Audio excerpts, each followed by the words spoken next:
தம்பி நம்பரை வச்சுக்கோங்க. உங்களுக்கு எந்த உதவினாலும் சரி, மக்கள் பணியில் வந்து தன்னை அர்ப்பணித்து வார்த்தை வெறும் வாய் வார்த்தைக்காக இல்லை, என்ன உதவினாலும் என்ன நேரம்னாலும் ஃபோன் அடித்தா ஒரே ரிங்கில் எடுக்கிற ஒரே ஆள் தம்பி நாராயணன் தான். ஸோ இந்த அகாடமிக்கு அவன் ரொம்ப ஹெல்ப் பண்ணாதான் இருக்கேன். மாஸ்டர் வாங்கிக்கோ. அடுத்தபடியாக தம்பி ராஜா இவ்வளோ நேரம் பேசினார் இல்லைங்களா, இவர் ஒரு விலைமதிப்பற்ற முத்து. கடலுக்கு அடியில் சத்தமே இல்லாமல் இருக்க மாதிரி அவருடைய செயல்பாடுகள் எல்லாம் நாங்கள் அங்கங்கே பார்க்குறோம்.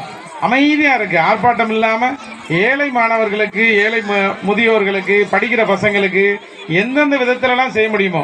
நானே ஆச்சரியப்படுறது உண்டு. ஒரு மாதிரி இருப்பாங்க, ஆனால் 10% இந்த மாதிரி இருப்பாங்கங்கிறதுக்கு இவர் ஒரு உதாரணம்.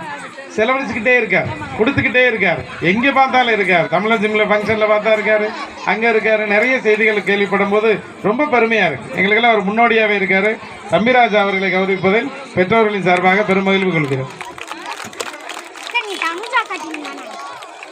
மாணவர்களை ஊக்கப்படுத்துறதுலையும் சரி, வழிகாட்டுவதிலையும் சரி, தம்பிராஜா வந்து ஒரு சிறந்த ஒரு நபர். அதாவது உப்பாரும் மிக்காரும் இல்லாத நபர்கள்லாம் இன்னைக்கு குறைஞ்சு போச்சு, தேடி தேடி பிடிக்க வேண்டியிருக்கு. அந்த விதத்தில் இந்த நிகழ்வு சில நல்ல மனிதர்களை, சில ஒப்பற்ற மனிதர்களை உங்கள் முன்னே நிறுத்தி கௌரவிப்பதில் பெருமகிழ்வு கொள்கிறோம்.